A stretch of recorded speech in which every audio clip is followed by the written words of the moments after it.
नमस्कार छात्र, सुप्रभातम। इकाई 9 कैसा शोर में हमने स्वाध्याय के प्रश्न नंबर 1 और 2 का अभ्यास किया। अब हम प्रश्न नंबर 4 का अभ्यास करते हैं। प्रश्न नंबर 4, नीचे दिए गए वाक्यों का मातृभाषा में अनुवाद कीजिए। मातृभाषा में अनुवाद यानी कि हमारी मातृभाषा गुजराती है, तो इन वाक्यों का हमें गुजराती करना है। पहला, सभी सब्जियां मेरे बिना अधूरी है, तो बधी शाकभाजीओ मारा वगर अधूरी छे। दूसरा, गाजर से हलवा बनता है, तो गाजर थी हलवो बने छे। तीसरा, मसाले रसोई में स्वाद और सुगंध प्रदान करते हैं। मसाला रसोई ने स्वाद अने सुगंध आपे छे। करेला स्वास्थ्य के लिए बहुत लाभदायी है। कारेलू आरोग्य माटे खूब लाभदायक छे। बिरजू चाचा सो गए, तो बिरजू काका सूई गया। 5, देखिए, पता कीजिए और लिखिए।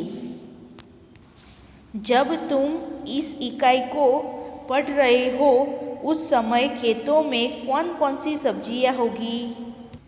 हम इस इकाई को पढ़ रहे हैं, तो इस समय कौन कौन सी सब्जियां खेतों में होगी वो हमें लिखना है।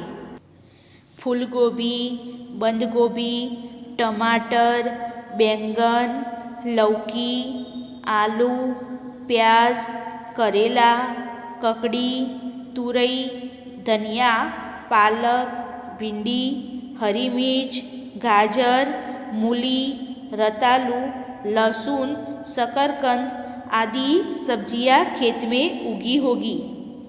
अगला प्रश्न, इनमें कौन सी सब्जी होगी बेल पर, पौधे पर और जमीन के नीचे। तो बेलों पर लगने वाली सब्जियां में ककड़ी, करेला, तुरई, लौकी आदि। पौधे पर लगने वाली सब्जियां में धनिया, बंद गोभी, फूल गोभी, टमाटर, पालक, भिंडी, हरी मिर्च, बैंगन आदि। जमीन के नीचे लगने वाली सब्जियां, तो गाजर, प्याज, आलू, मूली, रतालू, लहसुन, शकरकंद आदि। निम्नलिखित शब्दों का उदाहरण के अनुसार वाक्य प्रयोग कीजिए। उदाहरण, प्रशंसा का विलोम शब्द है निंदा। वाक्य प्रयोग, अच्छे कार्य करने वालों की प्रशंसा होती है। दूसरा, बुरे कार्य करने वालों की निंदा होती है। तो यहाँ हमें विलोम शब्द भी लिखना है और वाक्य प्रयोग भी करना है। पहला शब्द है अधूरा, तो उसका विलोम शब्द है पूरा। वाक्य प्रयोग, मूर्ख लोग काम अधूरा छोड़ देते हैं, समझदार लोग काम पूरा करते हैं। दूसरा, पसंद, तो पसंद का विलोम शब्द है नापसंद। वाक्य प्रयोग, मुझे नियमित छात्र पसंद है, मुझे अनियमित छात्र नापसंद है। तीसरा शब्द भलाई, भलाई का विलोम शब्द है बुराई। वाक्य प्रयोग, अच्छे लोग हमेशा दूसरों की भलाई करते हैं, बुरे लोग हमेशा दूसरों की बुराई करते हैं। चौथा शब्द है शांत, शांत शब्द का विलोम शब्द है अशांत। वाक्य प्रयोग, कक्षा में छात्र शांत रहते हैं तो पढ़ाई में फायदा होता है, कक्षा में छात्र अशांत रहते हैं तो पढ़ाई में नुकसान होता है। 7, निम्नलिखित शब्दों का उदाहरण के अनुसार वाक्य प्रयोग कीजिए। यहाँ हमें पर्यायवाची यानी कि समानार्थी शब्द लिखना है और उस शब्दों का वाक्य प्रयोग भी करना है। तो अब हम उदाहरण देखते हैं। उदाहरण, सुगंध, सुगंध का पर्यायवाची है सुवास। फूलों की सुगंध सबको अच्छी लगती है, फूलों की सुवास सबको अच्छी लगती है।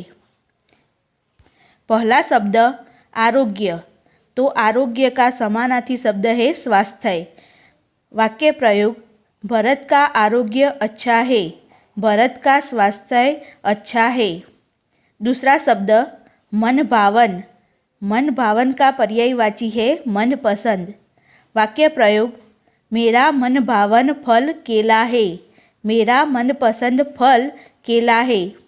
तीसरा शब्द सरताज, सरताज का समानार्थी शब्द है सर्वश्रेष्ठ। वाक्य प्रयोग, आलू सब सब्जियों में सरताज है, आलू सब सब्जियों में सर्वश्रेष्ठ है। चौथा शब्द बहुत, बहुत का समानार्थी है अधिक। ग्वाले के पास बहुत गायें हैं, ग्वाले के पास अधिक गायें हैं। बाल दोस्तों, आज हम विशेषण के बारे में जानकारी प्राप्त करेंगे। यहाँ दर्शाए जाने वाले वाक्यों को ध्यान से देखिए। विशेषण, वाक्यों को देखिए। मनोज ने गाजर खाया, मनोज ने बड़ा गाजर खाया।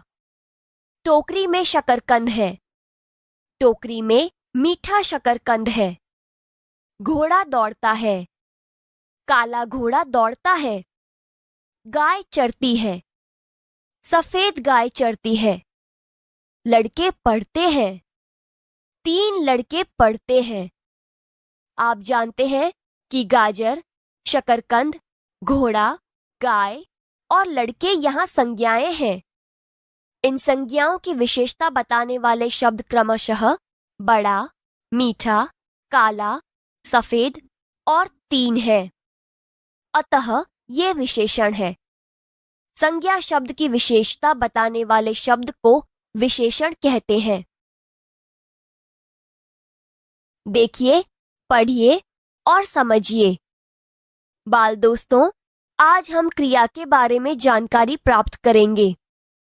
पहला दृश्य देखिए, मयूरी पढ़ती है। दूसरा दृश्य देखिए, मीना दौड़ती है। तीसरा दृश्य देखिए, सोनल खाना खाती है। चौथा दृश्य देखिए, सचिन खेलता है। पांचवा दृश्य देखिए, सलीम पानी पीता है। छठा दृश्य देखिए, जोसेफ लिखता है। यहाँ दर्शाए गए दृश्यों और वाक्यों में पढ़ती है, दौड़ती है, खेलता है आदि शब्द क्रियाओं का निर्देश करते हैं। अतः ये सब क्रियापद हैं। जो पद किसी कार्य के करने या होने का बोध करवाएं, वह क्रिया यानी कि वर्ब कहलाता है।